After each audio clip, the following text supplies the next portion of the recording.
अथ द्वादशो अध्याय प्रारंभ। देवी चरित्रों के पाठ का महात्म्य।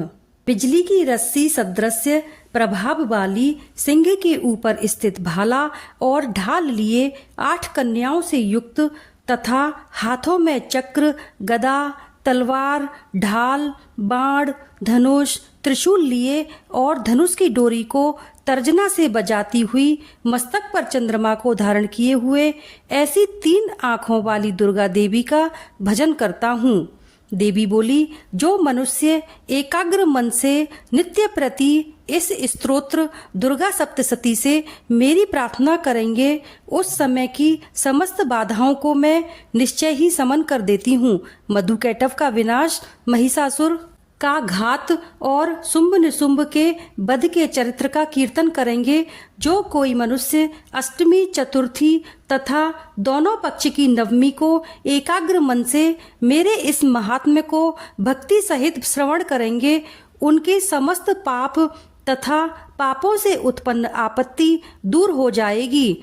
उनके न दरिद्रता होगी और न उनके स्वजनों का वियोग होगा। ऐसे मनुष्य को दुश्मन, चोर, राजा, शस्त्र, अग्नि और जल आदि से भय नहीं रहता। इस कारण एकाग्र मन से मेरे इस महात्म्य का भक्ति सहित पाठ करना और श्रवण करना चाहिए। मेरा यह महात्म्य महामारी से उत्पन्न समस्त उपद्रव तथा तीनों प्रकार के संतापों को शमन करता है।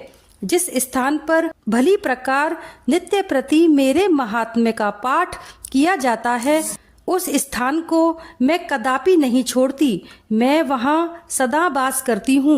बलिदान, पूजा, यज्ञ और अन्य महोत्सव आदि में मेरा यह महात्म्य पाठ करने और श्रवण करने योग्य है। जानकर या अज्ञानता से जो भी बलि, पूजा तथा हवन किया जाता है, उसे मैं प्रसन्न हृदय से ग्रहण करती हूँ। प्रतिवर्ष शरद काल में जो महापूजा की जाती है, उस समय यह मेरा महात्म्य भक्ति सहित श्रवण करने से मनुष्य समस्त बाधाओं से निर्मुक्त होकर मेरी कृपा से निश्चय ही धन धान्य तथा पुत्र पौत्रों से परिपूर्ण हो जाता है।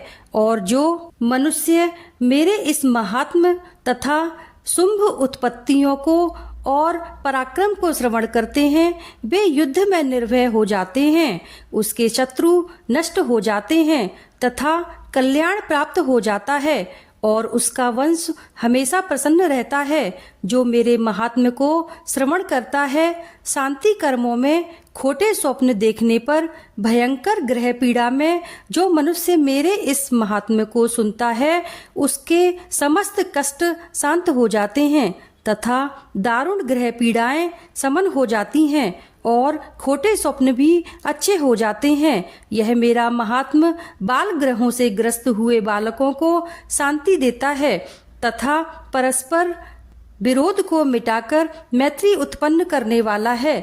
दुराचारी मनुष्य के बल का नाश करने में श्रेष्ठ है और इसके पाठ करने मात्र से राक्षस, भूत और पिशाचों का विनाश हो जाता है। यह मेरा महात्म्य मनुष्य को मेरे समीप लाने वाला उत्तम और पशु, पुष्प, अर्घ्य, पान, गंध, दीप, ब्राह्मणों के भोजन, हवन और रात दिन का अभिषेक तथा नाना प्रकार के भोग चढ़ाकर निरंतर 1 साल तक पूजने से जितना मैं खुश होती हूँ, उतनी ही प्रसन्न इस महात्म्य के सुनने से होती हूँ। मेरे महात्म्य के श्रवण करने से समस्त पाप नष्ट हो जाते हैं तथा संपूर्ण रोग दूर हो जाते हैं और मेरे इस जन्म के कीर्तन करने से मनुष्य को शत्रु भय नहीं रहता। आपके द्वारा जो मेरी स्तुति की गई है और जो ब्रह्म ऋषियों ने स्तुति की है, ब्रह्मा जी ने जो स्तुतियां की हैं, इन समस्त स्तुतियों के पाठ करने से श्रेष्ठ बुद्धि हो जाती है। जंगल में अथवा दावाग्नि के घिर जाने पर, चोरों से घिर जाने पर, शून्य स्थान में घिर जाने पर, वन में सिंह, व्याघ्र तथा वनवासी हाथियों के फंदे में फंस जाने पर क्रुद्ध नृपति के आदेश से बंद के लिए गिरफ्तार किया हुआ नौका में बैठकर समुद्र जाते समय वायु के वेग से भयभीत, युद्ध में दारुण शस्त्रों की वर्षा के समय या सर्व प्रकार की आपत्ति तथा अनेक प्रकार की यंत्रणाओं से दुखी होने पर जो मनुष्य मेरे इस चरित्र को स्मरण करता है वह समस्त संकटों से मुक्त हो जाता है और मेरे प्रभाव से सिंह आदि चोर शत्रु पृथक रहते हैं। ऋषि बोले, इस प्रकार इतनी कथा कहकर चंड विक्रमा भगवती चंडिका देवी समस्त देवताओं के देखते देखते वहां पर ही अंतर्ध्यान हो गई और सभी देवता निर्भय होकर पूर्ववत अपने अपने अधिकार पर थे। दुश्मनों के नष्ट हो जाने पर अपना अपना यज्ञ ग्रहण करने लगे।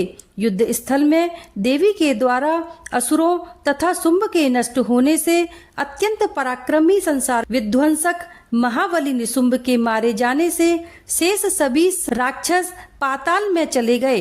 हे राजन, भगवती देवी इस भांति अनेक बार जन्म लेकर संसार की रक्षा करती है। वही इस विश्व को मोहित करती है और वह ही प्रकट करती है और मांगने पर प्रसन्न होकर विज्ञान और रिद्धि प्रदान करती है। हे राजन, जिस समय प्रलय काल में महाकाली से महाकाल रूप यह समस्त ब्रह्मांड व्याप्त हो जाता है, उस समय प्रलय काल में वह देवी महामारी और उत्पत्ति काल में रिद्धि के रूप में होती है और पालने के समय वह सनातनी प्राणियों की स्थिति का हेतु होती है। वही देवी कल्याण के समय मनुष्यों को अनेक प्रकार के ऐश्वर्य और लक्ष्मी की वृद्धि करती है और उसी अभाव यानी आपत्ति काल में लक्ष्मी आदि का नाश करती है।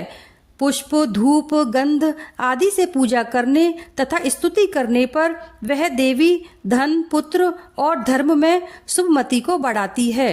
इति 12वां अध्याय समाप्त। बोलो देवी मैया की जय। हेलो फ्रेंड्स, मैं हूँ निक्की। अगर आपको मेरा दुर्गा सप्तशती का 12वां अध्याय अच्छा लगा है तो please like, comment and subscribe कीजिए। धन्यवाद।